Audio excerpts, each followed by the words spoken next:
So let's get back to contentious questions. And what we're going to do next is we're going to do capitalism and the environment in this session. And I'm going to introduce you to three positions. I'm going to introduce you, I just want to check if that's right. I'm going to introduce you to, yes. I'm going to introduce you to Gary Dorian, who's at Union Theological Seminary, Michael Novak, and F.D. Morris. Okay. And then I'm just trying to think how I'm going to organise the room. So what I tried to do, I'll confess to you, is I tried to make a guess about where the majority of you will walk to. So that's what I have to do when I pause here. So I'm going to guess that this is the position here of F.D. Morris. Okay, this semicircle here. Over here, you have the position of Michael Novak, who argues that the free market is the best and most effective system for the organisation of society. And over here, I'm going to have Gary Dorian. Gary Dorian's an outstanding social ethicist. He holds, interestingly, the Reinhold Niebuhr Chair of Christian Ethics at Union Theological Seminary. Is that the right pronunciation? Yeah, in Manhattan. Anyway, and I'm going to defend each of those. So he's pretty radical. He's a radical exponent of capitalism is fundamentally faulty, and he's radical overhaul. So where should we begin? Yeah, let's begin here. Do you know what? One reason why populist regimes are so popular is the gap between those who are mega rich and those who are poor is vast. Since 2008, the mega rich have become extremely rich. Since 2008, pay rises for regular men and women have barely kept pace with inflation. The gap is now so large, it exposes the fundamental failure of capitalism. And you can't carry on treating people at the bottom while they watch others take jets and have countless homes, most of which they don't live in, both here and overseas. You just can't carry on expecting the system to cope with this fundamental inequality. And we need to recognise that capitalism unfettered does not work. In the end, there will be an uprising. There will be social instability. The cities will creep. There will be race riots. There will be battles on the street unless America wakes up to the fact that this extreme inequality is no longer socially acceptable. You're having situations where young people can't break into housing markets. You're having situations where people can't literally meet their monthly bills. And they're doing all this. Why? The system is clearly rigged for the most privileged and most fortunate, where they accumulate more and more wealth, and then they have access to the engines of government, which enables them to get together packages that enable them to have even more and more generous tax breaks. See, in the end, I've got to be careful to use this word, but Karl Marx had a point. He had a point when he said that capitalism inevitably is exploitative. Do you remember that theory of surplus capital that you learned in 101 economics when you were in college? You know, in the end, there you have the capitalist, you have the employee. They will, after 2.5 hours, earn their minimum wage salary. They'll continue to work for another 6.5 hours. Where does that 6.5 hours labour go? Some of it, of course, goes to the cost of the product they're making. Fair enough. Let's say %. But the other 5.5 goes into the pockets of the person who is the capitalist who generated the company. And you see increasingly vast dividends, share prices growing, wealth being siphoned off from the labour of those who are doing the work. And this runs parallel with the fact that the minimum wage has not changed now for decades, that people who are desperate are working 3 jobs just to keep their lives together, and they're up against a media apparatus that constantly uses language like they are exploiting the system, they're benefit cheats, they don't work hard enough. All said by people who are nowhere near these human lives and just don't know what it's like to work 3 positions just to enable yourself to pay sufficient to accommodate your rent. Do you know, capitalism has been deeply damaging to persons of colour. The wealth of a white family in America is approximately average white wealth is $180,000.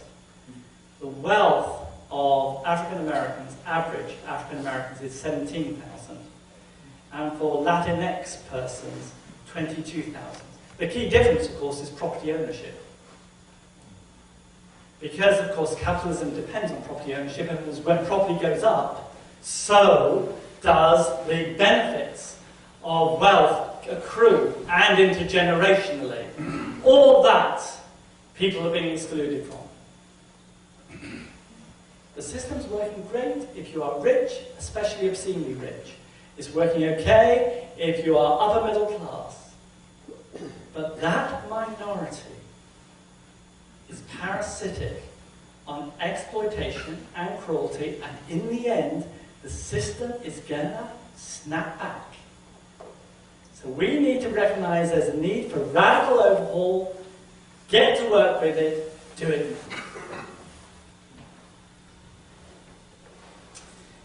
Hello, my name's Richard John Newhouse, and I'm also, I meant to say I was Michael Novak, so I forgot which person I was going to be, but as it happened, they both agree and they were friends. They've both gone to glory now. They were both Roman Catholics. Richard John Newhouse became a Roman Catholic in the 1970s. Michael Novak was also a Roman Catholic, and both of them have argued that one extraordinary discovery that the United States of America made was the free market. And the thing about the free market is it runs parallel with not just freedom in economics, but also freedom in behaviour and practice. Because the problem with anybody who sits and says society needs to be reorganised in such a way is that when you start reorganising society in such a way, you end up with the power being somehow handed to what? A Politburo, to a federal agency, to some sort of government system. And once you do that, then if they're going to ensure equity of salary and payments, you're going to have to regulation. If you have that, what do? You just, initiative shrivels up, entrepreneurs shrivel up, people taking gambles shrivel up. It's just a huge mistake. America's capitalism has helped everybody, including the poor. You know, just compare North Korea and the lifestyles there with even those who are poorer in the United States. The truth is that command, centralized bureaucracies do not deliver lifestyles that actually satisfies the fundamental human needs that need to be satisfied. So capitalism and the free market is inspired. It is the system that's brought about massive benefits for everybody. And I know it seems extravagant at times and excessive, but it is incredible. You know, just go to a store in Moscow and compare it to a store to your local Giant or Walmart. I mean, there's a huge difference. The Capitalism is grounded in the Imago Dei, it's grounded in the image of God, it's grounded in conviction that people are made in the image of God and granted with gifts of creativity and initiative, and you want an environment where people are constantly encouraged to start new companies, have new ideas, go on the internet, be an internet startup, find a product, have an idea, offer service, generate a space. The secret to generating wealth is to actually clarify all these regulations. That's the temptation of the left, is they keep wanting to stick regulations in the way. What you want is to let people be.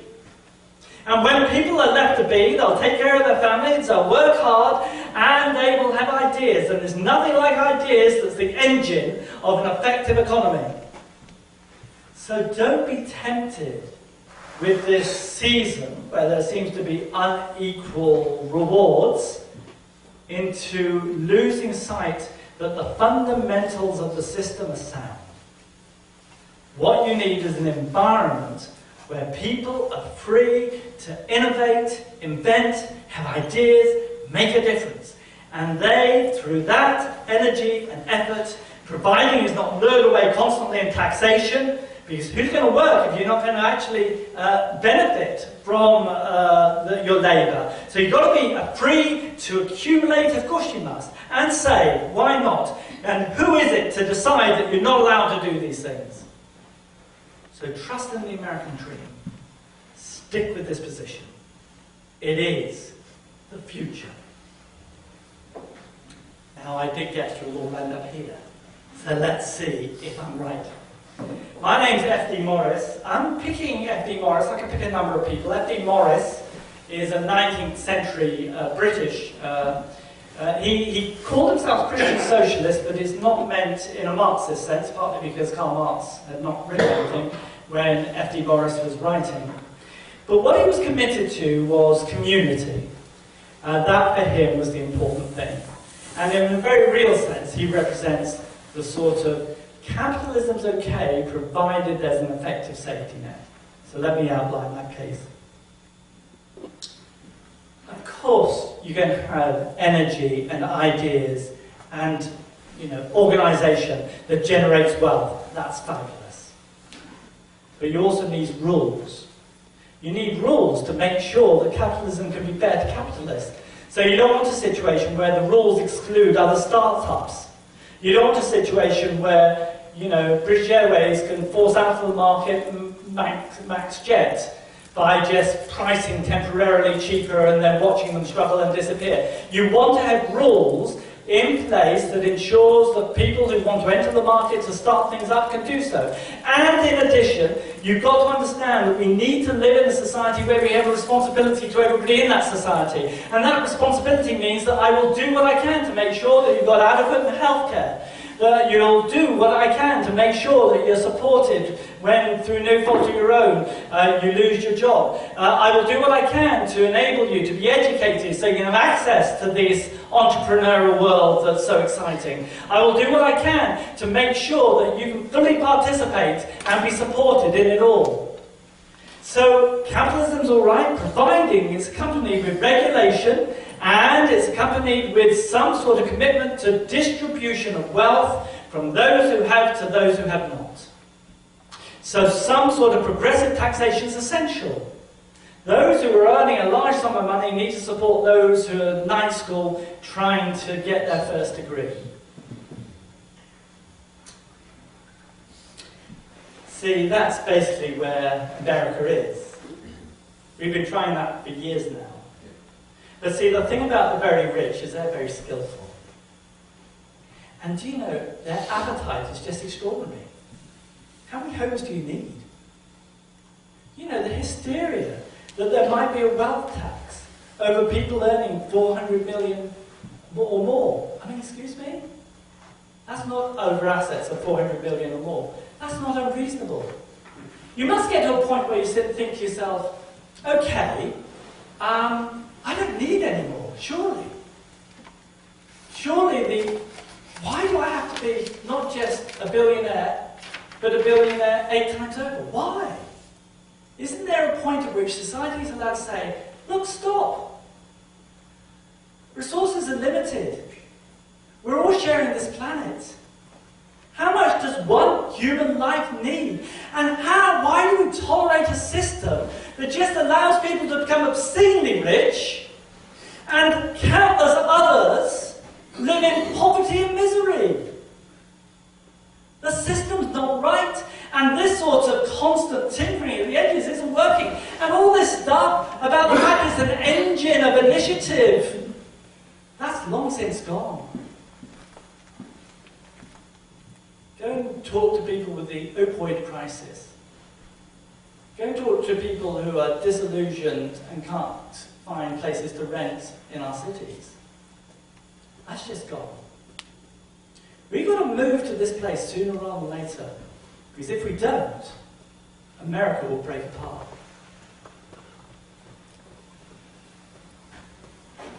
In the end, this is utopian.